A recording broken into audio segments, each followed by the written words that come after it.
네, 우리가 하나님의 질문이라는 그 주제로 말씀을 계속 보고 있는데요. 첫 번째 하나님의 질문이 뭐였는지 기억하십니까? 아담에게 하신 질문이었어요. 기억하시나요? 내가 지금 어디 있느냐, 그죠? 두 번째 질문 기억하세요? 지난주였습니다. 엘리야를 통해서 던진 질문이었는데, 내가 어느 때까지 머뭇머뭇하려느냐, 그죠? 오늘 세 번째로 볼 질문은 바로 이겁니다. 내가 나를 사랑하느냐라는 거예요. 뭐 지난주 설교나 지지난주 설교에 대한 몇몇 분들의 피드백을 좀 들어보니까 뭐 마음에 찔림이 좀 있었다 이렇게 말씀하시는 분을 들었어요. 성경을 보면 하나님이 항상 우리의 정곡을 이렇게 찌르시는 것 같아요. 그래서 때로는 우리가 선뜻 대답하기 어려운 그런 질문을 핵심을 정확히 찌르시는데요. 내가 나를 사랑하느냐라고 하는 이 질문 역시도 우리 마음의 정곡을 찌르는 질문이라고 생각을 합니다.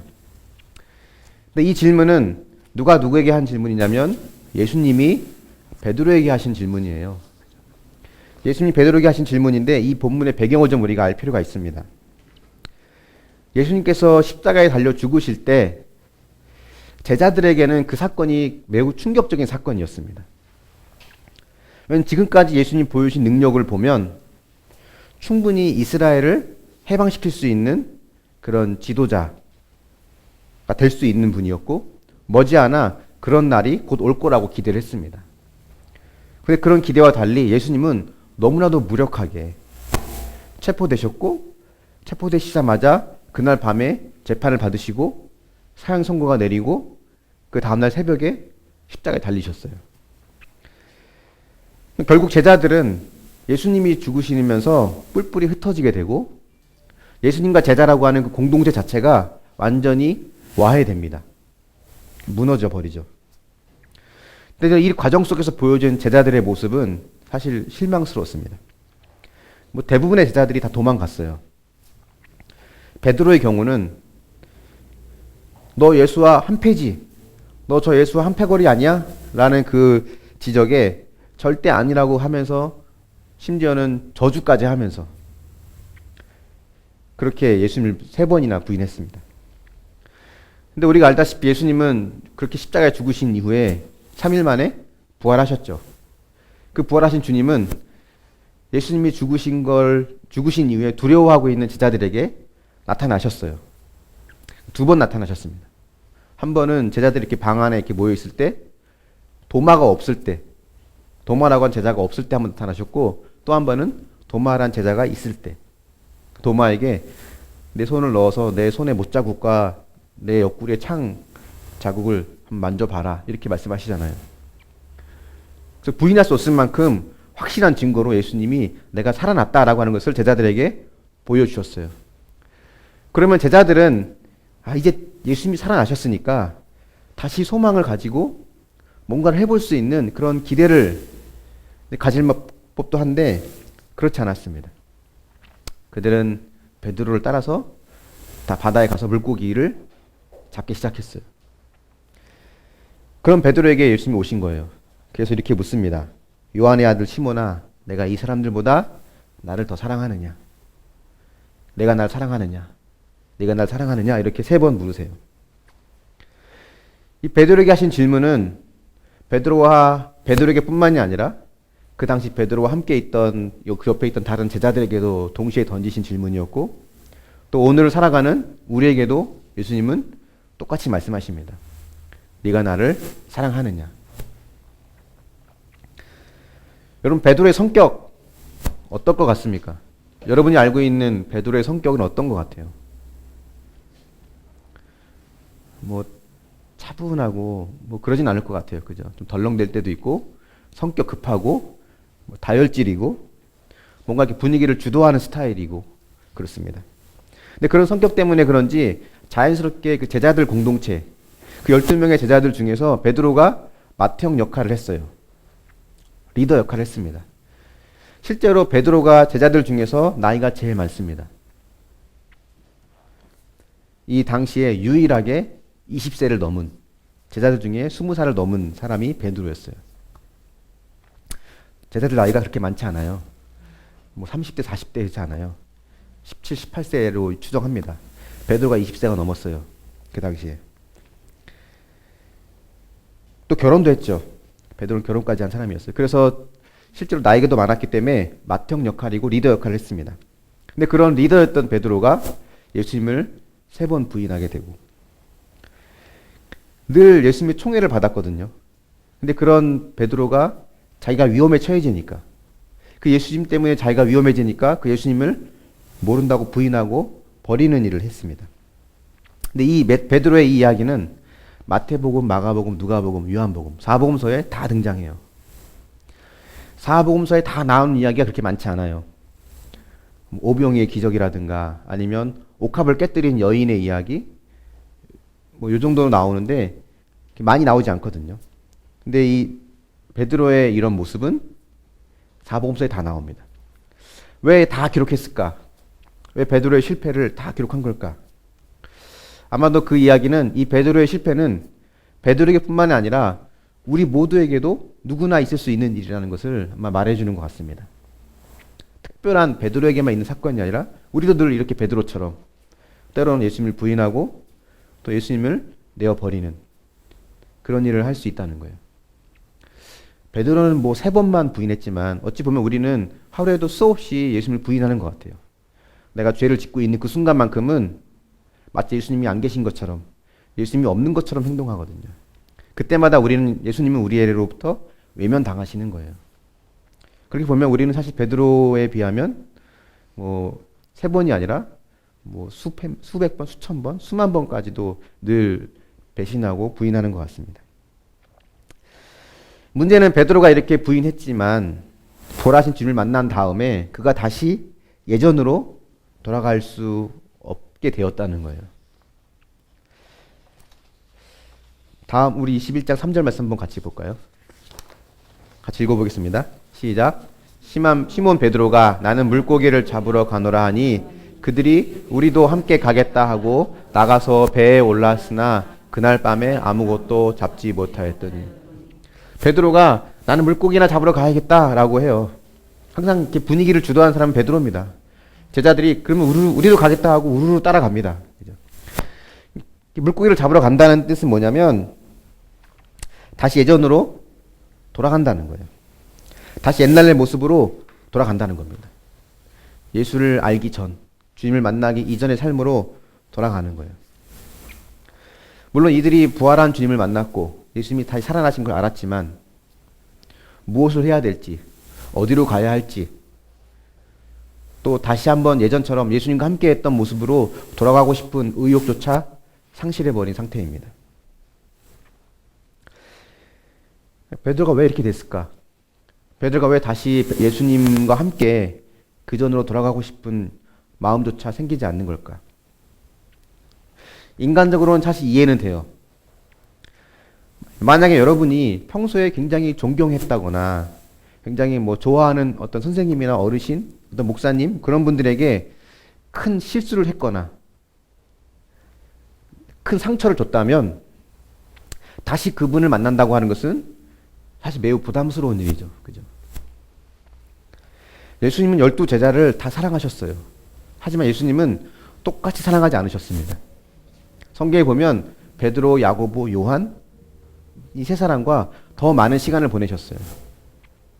성경에 이름이 등장할 때는 거의 대부분, 특별히 신약에서는 중요한 순서로 이름이 많이 등장합니다. 예수님의 제자들을 쭉 이름을 열거할 때 항상 베드로가 앞에 나왔어요. 베드로, 야고보, 요한 이렇게 나옵니다. 그러니까 그 무리에서 베드로가 독보적인 존재였던 것 같아요. 예수님의 사랑도 받고 예수님과 늘 같이 있고. 근데 그런 베드로, 예수님이 너희들이 다 나를 버릴 거라고 얘기했을 때 주님 여기 있는 사람들 다 버려도 저는 절대 그렇지 않을 겁니다라고 큰 소리 쳤던 이 베드로, 아마 그 순간만큼은 베드로의 그 이야기는 진심이었을 거예요. 정말로 나 예수님을 위해서 죽기까지 따라가겠다고 하는 그 마음으로 그렇게 큰 소리 쳤을 겁니다. 우리도 그런 경험 종종 하거든요. 크게 은혜를 받고 크게 깨달았을 때, 큰 응답을 받았을 때, 아 이제 내가 정말 주님을 위해서 이 한 목숨 바쳐야지. 평생 주를 위해 살아야지. 라고 결단하잖아요. 그 결단이 그 순간만큼은 진심이었을 거예요. 그럴 마음도 없는데 거짓으로 쇼한 건 아니라는 거죠. 물론 우리가 약해서 그게 오래 못 가긴 하지만 베드로 역시도 그 순간만큼은 진심으로 외쳤을 거예요. 근데 정작 예수님이 위험에 처하고 또 예수님 때문에 자기까지 위험해지니까 저주까지 하면서 예수님을 부인하는 그런 베드로를 보게 됩니다. 그때 베드로의 심정이 어땠을까요? 그 당시 베드로의 심정 괴로웠을 거예요. 죄송하기도 하고 마음이 많이 힘들었을 겁니다. 그래서 마태, 마가, 누가 이 세 복음서에는 베드로가 통곡했다고 나와요. 예수님이 부활하신 다음에 제자들은 여전히 두려움에 떨고 있었거든요. 분위기가 어떤 분위기였냐면 저 예수를 시작으로 해서 예수와 함께 했던 무리들을 한 번에 소탕하자는 그런 분위기였어요. 예전에 범죄와의 전쟁을 선포하면서 그냥 족복들을 싹 소탕했던 것처럼 싹 소탕할 이번 기회에 싹 아주 그냥 뿌리를 뽑을 그럴 기세였습니다. 제자들이 밖에 못 나가고 방 안에 두려워 떨고 있던 거예요. 근데 그 제자들이 있는 곳으로 예수님이 오셨다고 했잖아요. 근데 성경에는 자세히 그때 상황이 묘사되어 있지 않지만 우리가 이걸로 만약에 연극을 꾸민다거나 드라마를 만든다고 할 때 그 상황 우리가 한번 상상해 볼 수는 있을 것 같아요. 상상은 자유로우니까.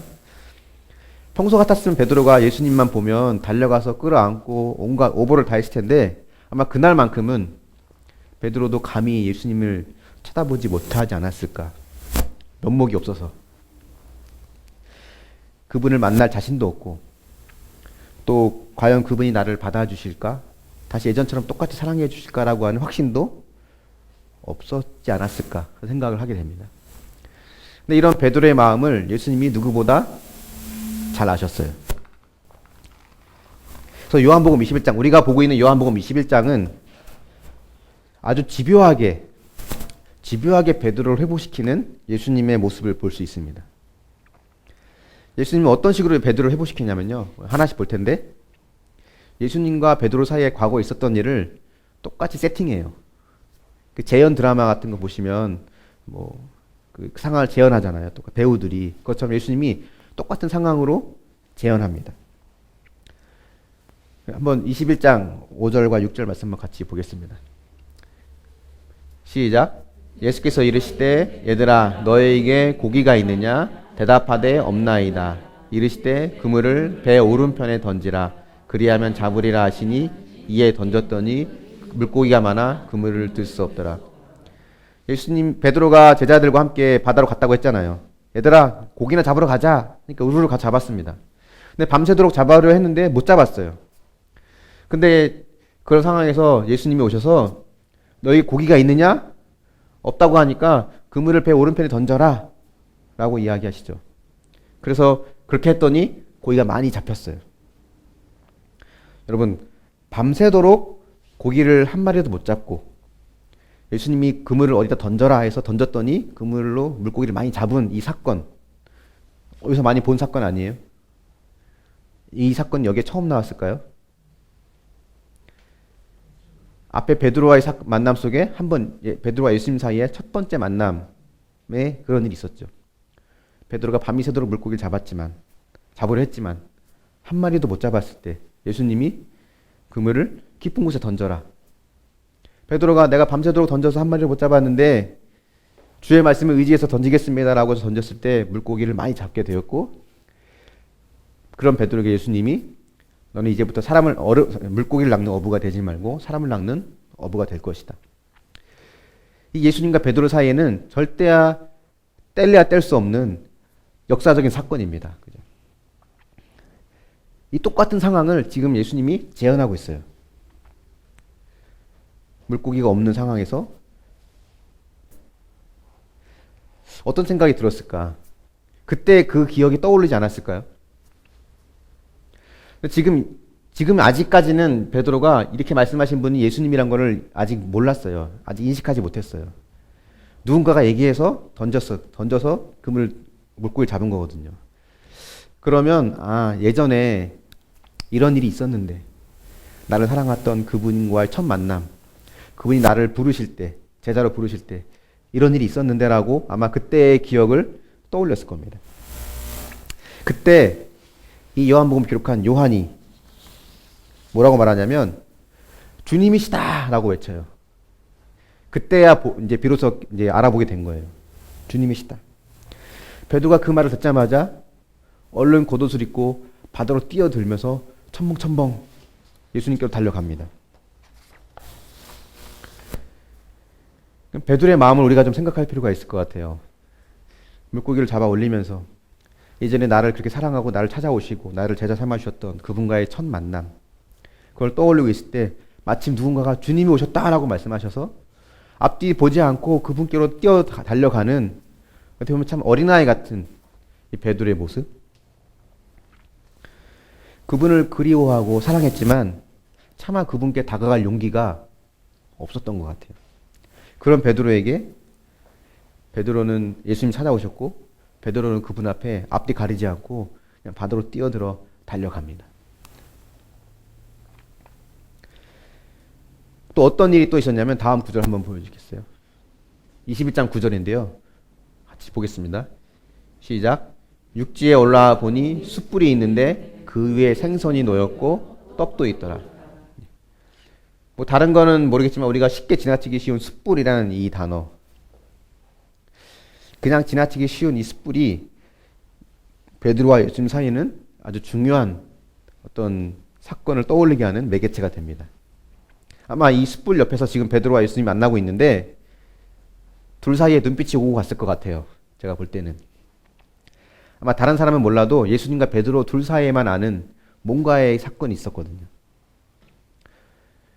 18장 17절 18절 말씀 보시면 이렇게 나옵니다. 같이 한번 보겠습니다. 시작. 문 지키는 여종이 베드로에게 말하되 너도 이 사람의 제자 중 하나가 아니냐 하니 그가 말하되 나는 아니라 하고 그때가 추운 고로 종과 아랫사람들이 불을 피우고 서서 쬐니 베드로도 함께 서서 쬐더라. 다음 구절도 한번 보여주시겠어요? 25절입니다. 시작. 시몬 베드로가 서서 불을 쬐더니 사람들이 묻되 너도 그 제자 중 하나가 아니냐? 베드로가 부인하여 이르되 나는 아니라 하니. 보이십니까? 어떤 상황이었는지. 예수님을 모른다라고 부인하는 그 순간에 그 현장에는 날씨가 추웠기 때문에 베드로가 불을 쬐고 있었어요. 그 불을 쬐는 현장에서 베드로는 예수님을 모른다라고 부인했거든요. 근데 지금 예수님은 똑같이 불을 쬐는 현장에서 내가 날 사랑하느냐? 베드로는 불을 쬐면서 예수님을 모른다라고 3번 부인했는데 예수님은 불을 쬐면서 베드로에게 네가 날 사랑하느냐? 네가 날 사랑하느냐? 네가 날 사랑하느냐? 라고 3번 물어보세요. 3번 부인했던 베드로에게 다시 한번 돌이킬 수 있는 기회를 예수님이 주십니다. 베드로의 마음이 어땠을까? 자신의 부끄러운 그 과거를 떠올리지 않을래야 않을 수 없었을 것 같아요. 근데 예수님이 왜 이렇게까지 베드로에게 하시는 걸까? 베드로를 아마 사랑해서 뭐 그러겠죠. 베드로를 다시 회복시키기 위한 예수님의 그런 사랑의 모습이라고 생각이 듭니다. 하나 더 보면 15절 말씀에 이렇게 되어 있습니다. 같이 볼게요. 시작. 그들이 조밥 먹은 후에 예수께서 시몬 베드로에게 이르시되 요한의 아들 시몬아 내가 이 사람들보다 나를 더 사랑하느냐 하시니 이르되 주님 그러하나이다. 내가 주님을 사랑하는 줄 주님께서 아시나이다. 이르시되 내 어린 양을 먹이라 하시고. 여기 보면 요한의 아들 시몬아 내가 이 사람들보다 나를 더 사랑하느냐라고 하면서 첫 번째 질문하실 때는 이 사람들보다라는 말씀을 넣으셨습니다. 두 번째, 세 번째 질문에는 이 부분이 없어요. 그냥 내가 나를 사랑하느냐만 물으셨어요. 이 첫 질문에 이 사람들보다라는 이 단어를 예수님이 넣으신 이유가 있습니다. 사실 정확한 번역은 이 사람들보다라는 단어로 해석이 돼도 되고요. 때로는 또는 이것들보다, 잡아놓은 물고기를 말하는 것 같아요. 이것들보다로 해도 돼요. 왜냐하면 영어에 보면 뭐 그것들이라고 하는 대명사 있잖아요. them. 근데 그것이 해석하기에 따라서는 같이 있는 이 사람들로 해석해도 되고 앞에 놓여 있는 물고기로 해석해도 되거든요. 둘 다 해석해도 사실은 뭐 큰 뭐 어려움은 없습니다. 근데 이제 이 사람들보다라고 했을 때 이 사람들은 그 누굴 말하는 거냐면 제자들을 말하는 거거든요. 예수님이 지금 왜 이 상황에서 여기 있는 이 제자들보다 나를 더 사랑하느냐라고 베드로에게 확인 질문을 하는 걸까? 여기 나와 있는 이 요한의 아들 시몬이라고 하는 이 시몬은 사실 베드로의 본명입니다. 원래 이름이에요. 베드로는 예수님이 지어주신 이름입니다. 베드로의 뜻은 반석, 뭐 바위 이런 뜻이거든요. 그러니까 튼튼한 바위 같은 반석 위에 뭐 교회를 세우고 뭐 믿음을 세우고 하는 그런 반석이라는 이름의 베드로라고 이름을 지으셨어요. 근데 예수님은 한 번도 베드로를 베드로라고 부르신 적이 없습니다. 늘 시몬이라고 부르셨어요. 또 시몬이라고 불릴 때는 10중 8구 대부분은 이 베드로가 뭔가 실수해서 혼날 때 늘 시몬아 이렇게 부르셨거든요. 아마 베드로도 예수님이 시몬아라고 부르시면 또 뭐 혼날 게 있나 보다라고 극적이면서 또 뭘 잘못했지? 아마 이런 생각을 했을 것 같아요. 시몬아 하면서 이 제자들보다 나를 더 사랑하느냐라고 말씀하신 이 타이밍 때 이렇게 말씀하신 예수님의 의도가 있습니다. 마가복음 14장 29절에 보면 베드로가 이런 얘기 했었거든요. 베드로가 여짜오되 다 버릴지라도 나는 그리하지 않겠나이다. 여기 다는 누굴 말하는 걸까요? 제자들 말하는 거예요. 예수님이 잡히시기 전에 그 전날 그 제자들에게 너희들이 다 나를 버릴 것이다 라고 말씀하시니까 제자들이 아니라고 했거든요. 다들 절대 아닙니다 라고 했지만 베드로는 한 수 더 나가서 주님 여기 있는 이놈들 이 녀석들 다 버려도 저는 절대 그러지 않을 겁니다. 아주 큰 소리를 쳤어요. 그런 베드로에게 똑같이 묻는 겁니다. 야 여기 있는 사람들보다 정말 네가 나를 더 사랑하니? 아마 베드로가 과거에 했던 이런 성급하게 큰 소리치고 성급하게 자기 자신을 드러내려 했던 아마 그런 모습을 예수님이 보여주시는 것 같습니다. 베드로도 아마 자기 모습을 제대로 본 것 같아요. 그래서 그런지 자신 있게 대답하지 못합니다.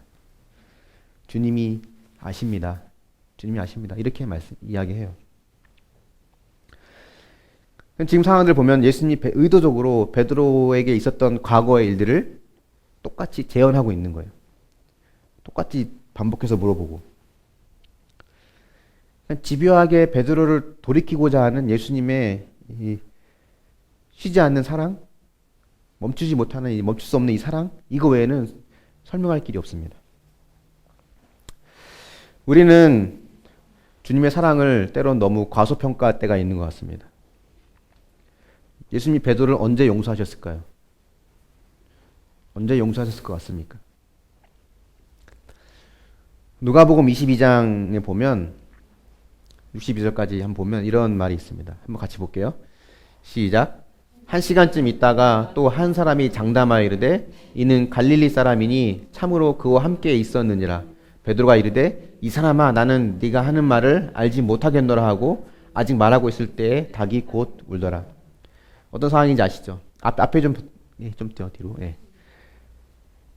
베드로가 한 시간쯤 있었을 때 누군가가 와서 베드로에게 너도 같은 패가 아니냐? 저 예수와 같은 편이 아니냐라고 이야기하니까 베드로가 무슨 말이야? 난 네가 무슨 말인지 알지 못하겠다라고 지금 발뺌을 하는 거예요. 그때 닭이 울었습니다.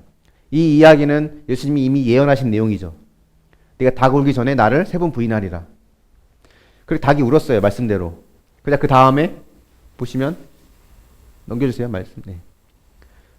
이런 말씀. 주께서 돌이켜 베드로를 보시니 베드로가 주의 말씀 곧 오늘 닭 울기 전에 내가 3번 나를 부인하리라 하심이 생각나서 밖에 나가서 심히 통곡했습니다. 주께서 돌이켜 베드로를 보셨다. 이 부분이 좀 중요한 부분인 것 같습니다. 예수님 지금 어떤 상황이냐면 잡혔어요. 로마 군사들, 제사장들, 그런 바리새인들에 의해서 이제 잡혀서 묶여서 지금 체포돼서 압송되고 있는 중입니다. 압송되고 있는 상황에서 예수님은 저 연약한 베드로, 자신 있게 드러내지 못하고 저 멀찌감치 뒤쫓아오면서 마치 자기는 지나가는 사람인 것처럼 우연히 구경하는 사람인 것처럼 이제 자기를 신분을 숨기면서 멀찌감치 보고 있는 이 베드로에게 예수님은 마음이 가 있었던 것 같아요. 끌려가는 중에서도 베드로가 지금 어디에 있는지 예수님은 아시고 계셨던 것 같습니다.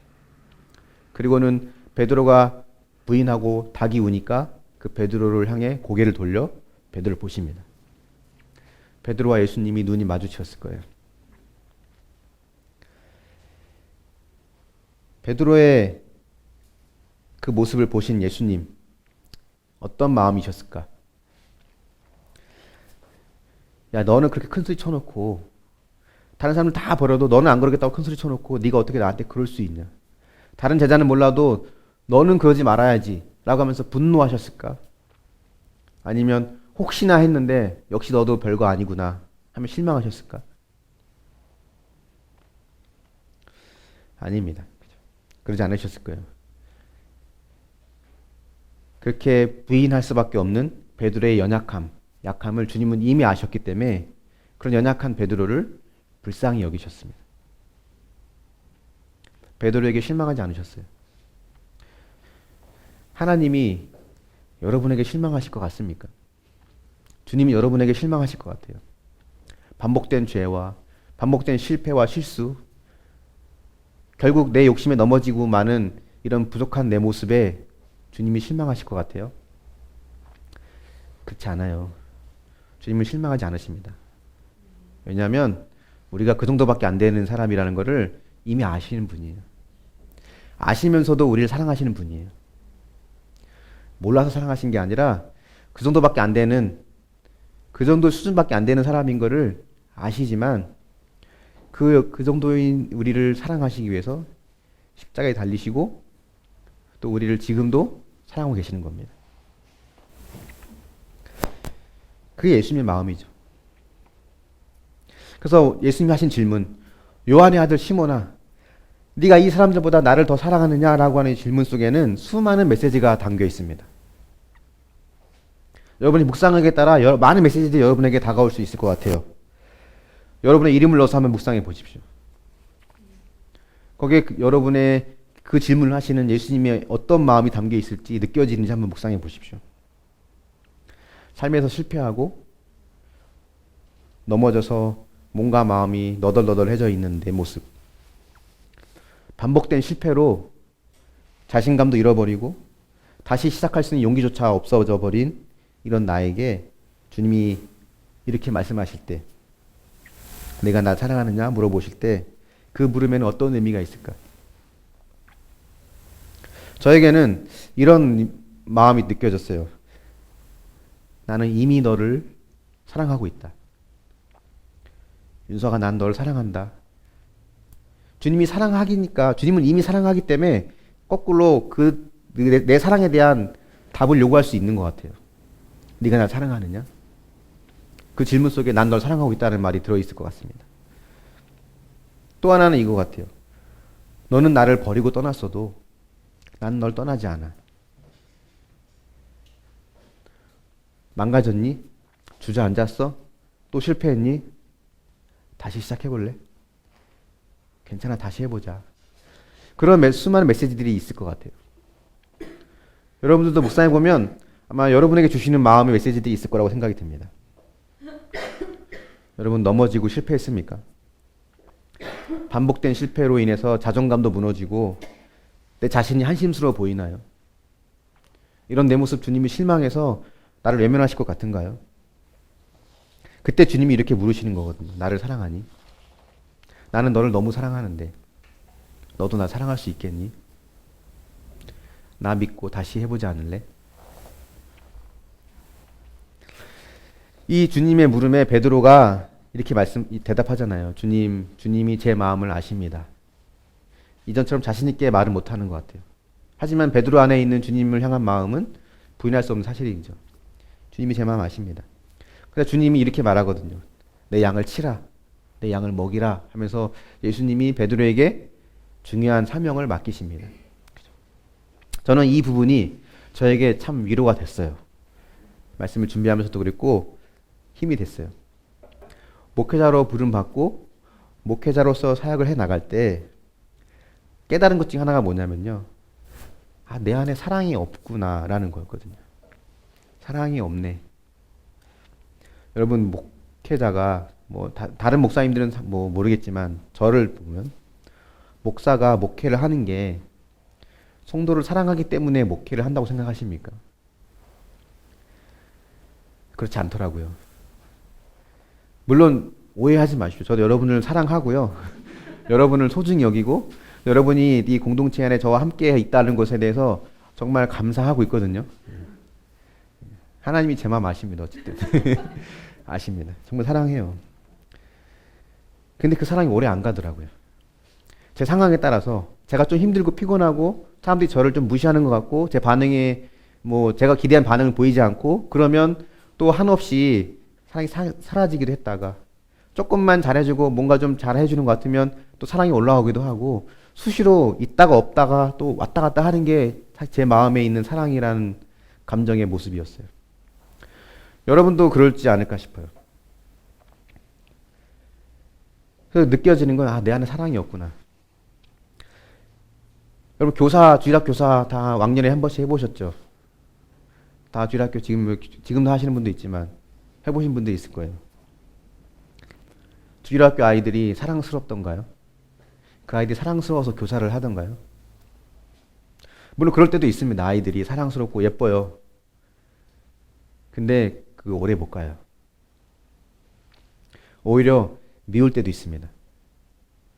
내 화를 돋구고 짜증나게 하고 내가 왜 이 아이들에게 이런 대우를 받아야지 하는 마음이 들 때도 있어요. 내 돈 받고 하는 것도 아닌데 내가 왜 이렇게 이런 애들 무시를 당해야 되지? 그런 마음이 들 때도 있습니다. 저도 교사도 해봐서 그런 마음 많이 들었거든요. 석수교회에서 옛날에 교사로 사역할 때 교사로 이제 있을 때 어느 집사님이 이런 얘기를 했었거든요. 근데 주일학교 아이들을 가르치기 위해서 한 주 동안 열심히 기도하고 준비하면서 공과를 성실하게 준비해 왔어요. 예배 끝나고 이제 아이들 반별로 모이잖아요, 이렇게. 그럼 모여서 이제 가르치려고 기도로 시작하자. 기도하고 시작하려고 기도했거든요. 눈 떠보니까 애들이 다 없어졌어요. 다 도망가 버렸어요. 어떤 경우는 피자를 사달라고 쫄고 쫄라서 청년 선생이 알바하고 모은 돈으로 피자집에 데려갔거든요. 애들이 한 입도 안 돼요. 먹기 싫어졌다고. 일부러 그런 애들이 있어요. 그러니까 아이들이 순수하다? 아이들이 깨끗하다? 아니, 그렇지 않은 경우가 훨씬 많습니다. 상처받아요, 교사들이. 내가 왜 이런 대우를 받아야 되지? 이래도 교사해야 되나? 여기서 뭐 하고 있지? 이런 생각이 들까요, 안 들까요? 들죠. 목회할 때도 그런 마음 많이 들었었거든요. 내가 왜 여기 있지? 그러니까 그런 마음이 들 때 주님이 나한테 너 왜 그들을 사랑하지 않냐? 그러고도 교사니? 그러고도 목사야? 더 사랑해야지. 그럴수록 사랑해야지. 주님이 널 얼마나 사랑했는데 너 왜 그거밖에 못해? 이렇게 말씀해주지 않은 게 저는 그게 감사했다는 거예요. 주님은 그걸 묻지 않으시고 너는 날 사랑하니? 너 사랑하니? 그거면 돼. 그거면 돼. 그거면 충분해. 날 사랑하는 마음으로 버티면 하나님은 그걸로 충분하다고 하시는 거예요. 우리가 할 일은 내 안에 내가 의지적으로 힘을 내서 그들을 품고 사랑해서 그들을 하나님께 인도하는 게 아니라 내가 먼저 나를 얼마나 사랑하시는지 그 사랑을 알고 경험해서 그 힘으로 그 연약한 누군가를 사랑하고 받아들이는 겁니다. 내가 나를 사랑하느냐라고 하는 이 오늘의 물음 앞에 여러분 어떤 대답을 할 준비가 되어 있습니까? 어떻게 우리가 주님께 대답할 수 있을까요? 말씀의 결론을 맺으며 정리해 보겠습니다. 베드로의 실패? 그건 우리 모두의 모습과 사실 비슷해요. 그래서 내린 결론이 뭐냐면요. 우리 안에는 사랑할 능력이 없다. 사랑할 능력이 없습니다. 사랑할 수 있는 유일한 방법은 주님의 사랑을 내가 흠뻑 스폰지처럼 다 받아들이고 충분히 받아들인 다음에 이제는 받아들일 수 없을 만큼 받아서 그거를 흘려 넘쳐 보내는 것. 밤하늘의 달을 한번 보십시오. 달에는 태양처럼 빛이 나지 않습니다. 달이 하는 역할은 태양빛을 받아서 지구에게 반사하는 거예요. 그 반사된 빛을 우리가 보는 거죠. 마찬가지로 우리 안에 사랑이 없어요. 사랑이 없지만 주님의 사랑이 내게 와서 그 사랑을 내가 도저히 인간적으로 사랑할 수 없는 남편에게, 자녀에게, 이웃에게, 또 공동체 식구 누군가에게 내 속을 뒤집어 놓는 그 원수 같은 사람에게 흘려보낼 수 있는 게 우리가 할 수 있는 전부입니다. 우리가 무슨 힘으로 사랑할 수 있겠어요? 절대 용서할 수 없는 그 한 사람, 그 몇몇 사람, 주님처럼 사랑할 수 없거든요, 우리는. 보상이 없는데 사랑하는 건 쉽지 않습니다. 그래서 우리는 네가 날 사랑하느냐라는 이 물음 앞에 이렇게 대답할 수밖에 없을 것 같아요. 주님, 제 안에 사랑이 없네요. 주님을 사랑할 힘도 없고 또 이웃, 가족, 누군가를 사랑할 수 있는 능력도 없습니다. 주님, 당신의 그 무한하신 사랑을 알게 해주세요. 죄인들의 손에 죽임을 당하면서도 저들을 용서해달라고 기도하시는 주님의 사랑을 알기 원합니다. 부인하고 있는 베드로를 돌이켜 보시며 긍휼한 마음으로 보시는 주님의 사랑을 알기 원합니다. 삶의 목표를 잃어버리고 물고기나 잡자고 하는 베드로에게 찾아오셔서 집요하게 그를 회복시켜 주시는 주님의 사랑을 내가 알기 원합니다.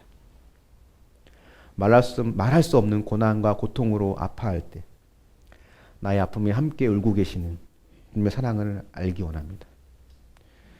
지금도 내 안에 죄와 욕심으로 얼룩진 나를 안타깝게 바라보시면서 하늘 보좌 우편에서 나를 위해 중보하고 계시는 주님의 사랑을 알기 원합니다. 그 사랑을 아는 것이 우리가 하나님께 드릴 수 있는 최고의 감사입니다. 추수감사는 우리가 농사를 짓지 않지만 1년 동안 우리를 지켜주신 은혜에 감사하는 거잖아요. 이런 풍성한 열매가 있을 때 그 풍성한 열매 때문에 감사하는 건 아닙니다. 오늘 찬양의 가사처럼 외양간 안에 소가 없고 우리의 양이 없고 포도 열매가 없어도 난 여호와로 즐거워하리 하는 고백처럼 그분의 사랑에 감사하고 그분만으로 기뻐할 수 있는 것, 그것이 우리가 주님께 드릴 수 있는 최고의 감사입니다. 그 감사의 마음을 하나님께 드리면서 주님께 나아가는, 또 우리의 남은 삶도 그 사랑의 힘으로 승리해 나가는 저와 여러분이 될 수 있기를 예수님의 이름으로 축원합니다. 아멘.